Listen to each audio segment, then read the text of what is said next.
You're listening to the Recovered Life Show, the show that helps people in recovery live their best recovered lives. And here is your host, Damon Frank. Welcome back to the Recovered Life Show. Today we're talking about teen addiction, signs, symptoms, and early intervention. My guest today is Kennedy McGurkin, a mental health therapist at Noble Intent in Boise, Idaho. Kennedy is passionate about helping her clients understand their full potential by creating a safe space and validating feelings that are hard to handle. Welcome to the show, Kennedy. Thank you for having me. So great to have you on the show. You know, I've been wanting to do an episode on this for quite some time. We have a lot of people, obviously, that listen to the show that are in recovery and they have kids. Right. And one of the things that we know about addiction is sometimes it repeats itself. And people who I know, I had addiction in my family, and then I ended up having alcoholism, right?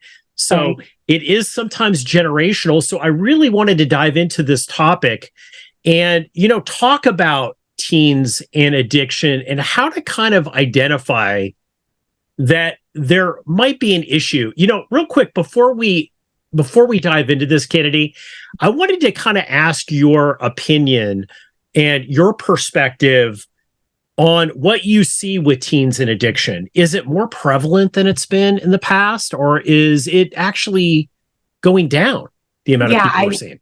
Yeah, I think it's definitely more prevalent, or the drug use that the drug of choice that they're using is becoming different than just alcohol and a weed addiction. It's becoming more narcotics or opioids. So that's something that we are seeing a lot in the past couple of years.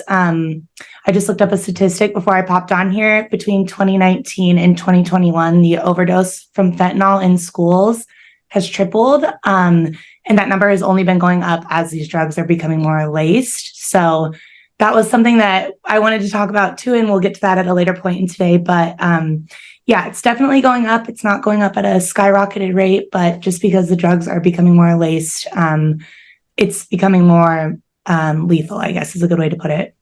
Yeah, you know what? Like, I'm a firm believer. I think alcohol is very dangerous. You know, there's a lot of deaths, you know, in high school, even junior high, all the way down, up and especially in college. We see this a lot of alcohol poisoning. But I think one of the things that is different is I've noticed that the teens have way more access to harder drugs than I did. I know when I was in the 80s and 90s, like we're talking like horse tranquilizers, you were talking about fentanyl. It seems that the margin of error to make a mistake and absolutely overdose is much higher now. It's much more probable than it was generations back. I mean, would you agree with that? I completely agree. And I like the way that you just put that, the margin for error, which is why preventative methods are really important, or harm reduction is also very important in schools and at home. Something that I did want to discuss today was with having overdose so high happening in schools during school time. Like, it would be a great idea for schools to start working on harm reduction. Like, how do we train our teachers to use Narcan when there is an overdose in the school? Because there is that huge margin of error, right? Like, we know to call 911 if there's an alcohol overdose, or we can kind of catch signs of an alcohol overdose. Like, okay, this person has droopy eyes, you know, slurring speech. Overdose with fentanyl, and other drugs happens like that. And when you have Narcan, a life-saving drug around, it can really help save a life of a kid. And having teachers trained in that way, or any adult around teenagers or around even younger kiddos now, like, it is so important to have that just at hand so that we can prevent that death from happening with that margin of error that you were talking about, for sure. Absolutely. I love this idea of harm reduction. You know, it's interesting because as somebody who's in recovery, has been in for a while, you know, and I have a teenager that went through high school and is in early college and stuff, and is somebody who doesn't, you know, is just not interested necessarily in drugs and alcohol at all. It's definitely a generational shift. I see a lot of kids saying very early on, hey, this isn't for me. Maybe they had somebody in their family that's in recovery, or they've seen it. It's just not for them. And I like that much more than when I was in school. Everybody, quote, tried alcohol. Like, you know, like there was a lot of, and now people do stand up. There's like, sober college groups and the whole thing. Mm-hmm. But I want to talk about parents that are out there Mm-hmm. that might start to see some things that are bugging them. Mm-hmm. And it's not just, hey, they went to a party, they had alcohol or some drugs, and then it really didn't happen again. What are some of the signs and symptoms that you might see in a teenager if you're a parent or a guardian or a loved one Mm-hmm. that might say, hey, you know what? Maybe this isn't just they went to a party, experimented. Right. This is maybe something more. Maybe it's developing into an addiction. Yeah, a lot of it will mimic signs of like anxiety and depression. So, for example, I really like the saying, like, a lone wolf is the unhealthiest wolf in the pack. So if you're noticing your child isolating more, or hygiene is going downhill, like they're not showering, their sleep habits are kind of off, like they're either sleeping not at all and still having a lot of energy, or they're sleeping all the time to have that recovery for their bodies and minds after using whatever drug of choice they pick. Something else can be mood shifts, like, how do I want to say it? Like less motivated or unmotivated, or, a lot of symptoms will just mimic depression and anxiety. And that's kind of when parents should speak up and notice, like, hey, I noticed that you're sleeping a lot more than usual. Like, can you tell me what's going on with that? Are you just tired? Like, are you feeling, is school too stressful? Like, what's going on there? And a lot of behavioral changes. If you're noticing this kiddo that you knew 2 months ago is a completely different human, for the worst, like, definitely speak up before it's too late and say something like, hey, can we talk about this? Like, what's been going on? How can we work through this together? And just having a no shame or guilt approach, and really like cultivating a space of like, let's talk about this, like, we're all human. Our kids are human too. So let's discuss like what's going on. Cause a lot of it has to do with stress, or, just peer pressure too, right? Like, all my friends are drinking, so why wouldn't I drink? Or they just don't understand the side effects of being a teen and using. So yeah. You know what? I and what you're kind of tapping on is education. It's interesting because I think teens are more educated than they've ever been in a certain way. I mean, I know in my house, obviously a kid growing up, they saw me in recovery. So they met people who were in recovery. We openly talked about like the pros and cons of alcohol and drugs, and that there's some people who can take alcohol, and there's some people who can't. And I'm one of those people who can't, I just cannot do it. Right. And that everybody is different, in that sense. But we know statistically, Kennedy, that what I remember when I was a kid, it was 10% of the people might have a problem. I read something the other day, it was like 20 to 30%. Of people now that are taking drugs and alcohol identify as somebody who has an addiction issue, or some sort of issue that relates to that. Right. How do parents actually start that discussion? I think that's a good one, because I think no parent really wants to accuse their kid or make it worse, right? We don't want to make a big deal when it's not a big deal, but at the same time, we don't want our kids sliding down that slippery slope. How do you do that? How do you start that discussion as a parent?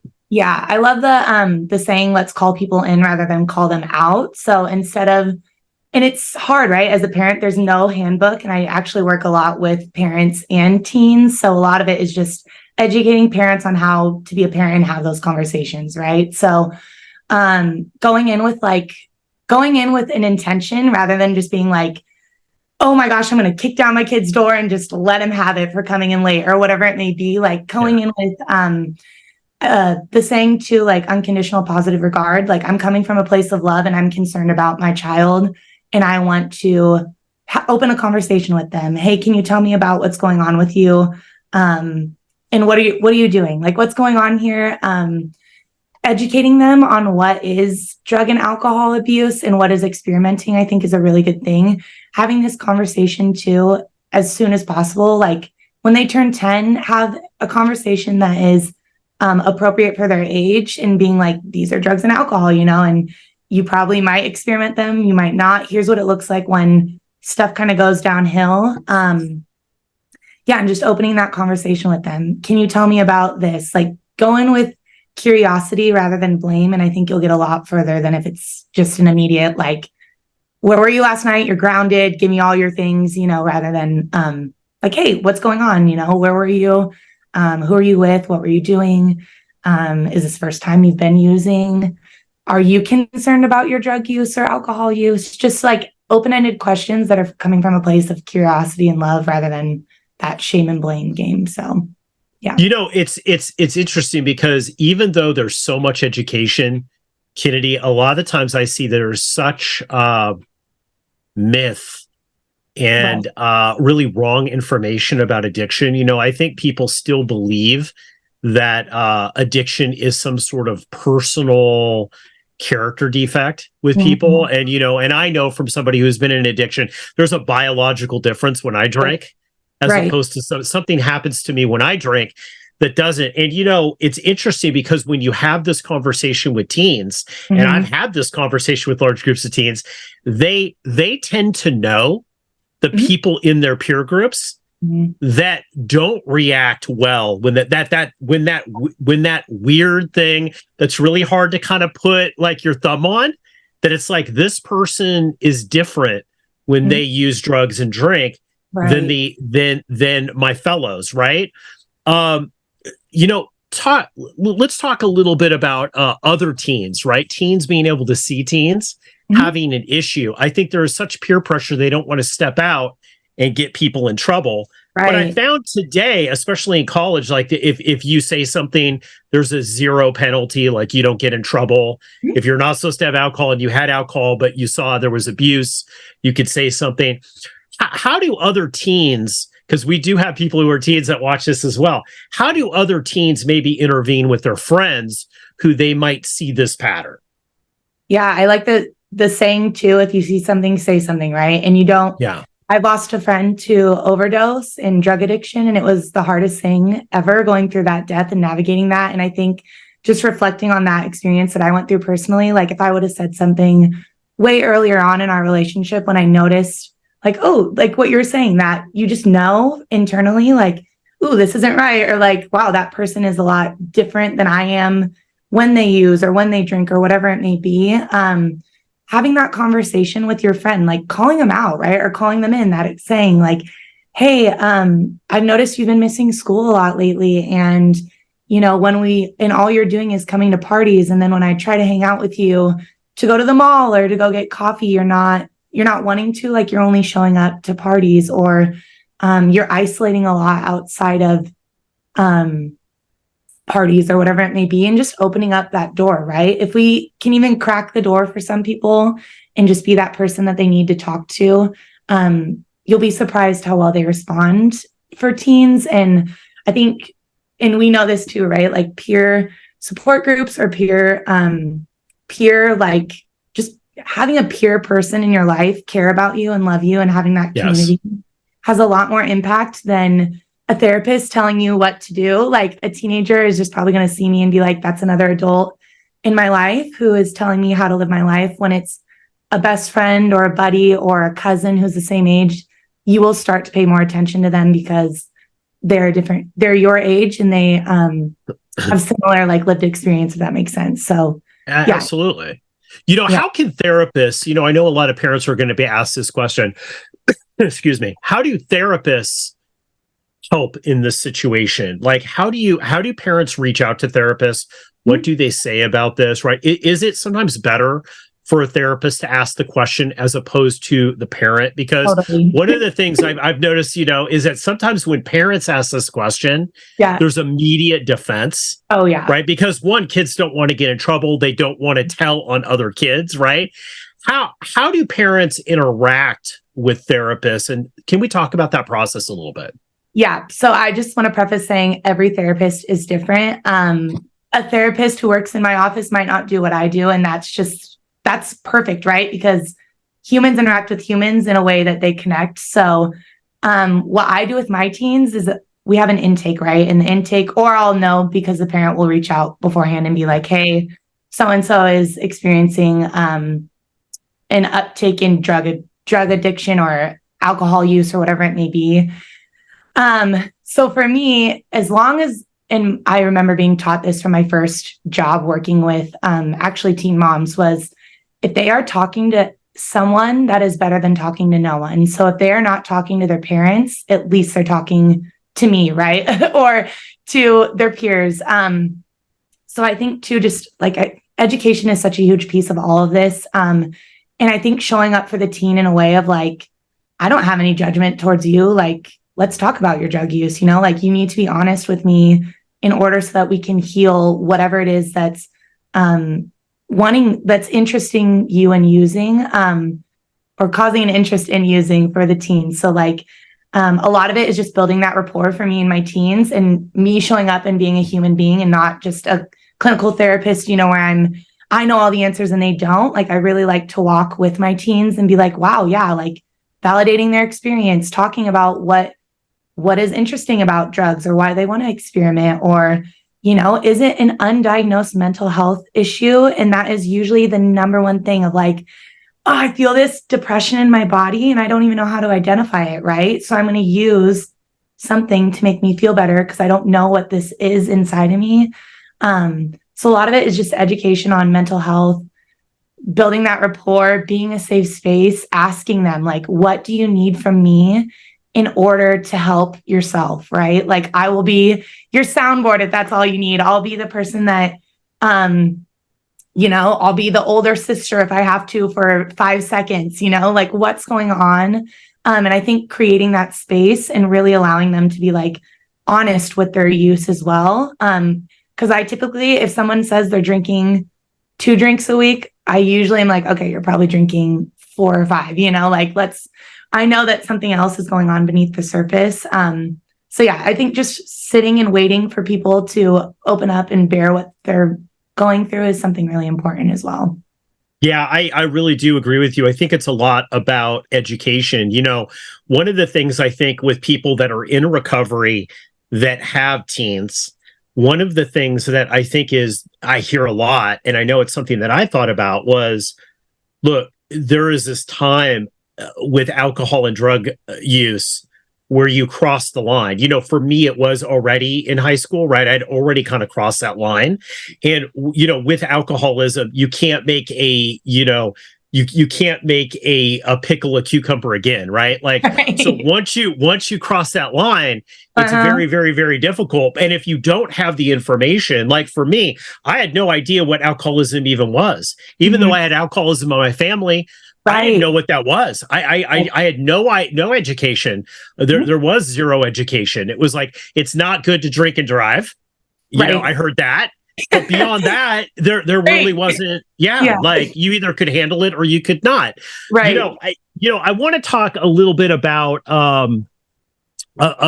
this idea of people who, many kids, statistically, we know will drink and they'll maybe do drugs. Right. They might even get in trouble with it a little bit. They might experiment a little bit too much. An overwhelming amount of kids won't have any addiction issues. Right. What about the kids who do? What about the kids who do? And their parents might be listening to this and saying, Kennedy, man, we're already on, our 3rd intervention and the kid's not even 17, right? This perpetual. What advice would you give them? I know sometimes recovery is a long-term play. Totally. People aren't going to, I know I didn't, it took me a while to be able to wake up, right, to what was actually going on. Mm-hmm. How do parents deal with that? Because it seems very repetitive, even if it's a year of them saying the exact same thing over and over, like, this doesn't work for you. Look at the consequences.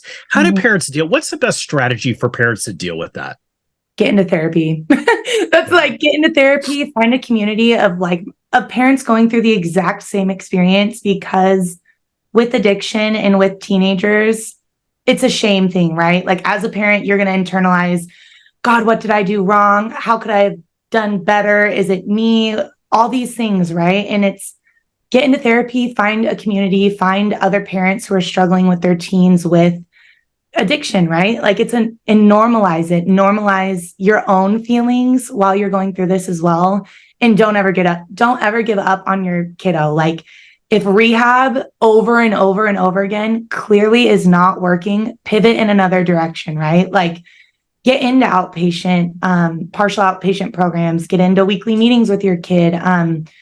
The number one determinant of if a kid will stay sober after like a treatment is the how do I want to say this? The active participation after the program is over. So weekly meetings with family and family counseling, weekly meetings with AA groups or whatever group it is that calls to you to get that support, right? Like the number one thing with any kind of healing from mental illness or addiction is feeling normalized in your experience and also finding community within your experience. Just give the burden like just a little inch. And something too with kiddos and addiction is if they make a 2% progress, if they're a day sober, you better celebrate that as a parent, right? Like removing your ego about what your kid should do or what his addiction or her addiction will look like, and removing it to be like, this is their own and individual experience. And I am so proud of them for even making it 3 months when they only made it a month the first time, right? Like, let's get a cake for them. Let's do this. Like, I'm so proud of you, and just be their biggest cheerleader in that way of like, I'm so proud of you for going to a party and not drinking or coming home on time, or I'm so proud of you for even telling me that you used or that you need more support. So just celebrating the little things. And I know that's such a cheesy statement that everyone says, but it's so true. Like I'm in your corner. I'm proud of you. And that's something that I use in my own therapy practice. Like if we are 1% better every day, like, can you imagine what we'll be in 5 years? So yeah, I think just celebrating those tiny little wins and just being there as a parent and not giving up. Yeah. And I think, a lot of the times I've noticed one of the reasons why we started Recovered Life is we really wanted to focus on people living their best recovered life. Right. A lot of the, I'm just going to say like rehab marketing is all lowest common denominator. Like who would want that? Right. Like, kids are like, this is like not the life that I want to live. Oh, no. It wasn't. Yeah, I mean, like who wants that, And when it's interesting because when I've talked and worked with people who are like in colleges and stuff like that, and I'm like, oh no, man, you need to meet the people who are sober, who are really doing this, right? Like these are the people that are more exciting. And I think the Recovery Out Loud movement is really good in that way because it's saying, it's like, hey, you know what? There are a lot of people that are in recovery living that life that you imagined you living. Mm-hmm. Yeah.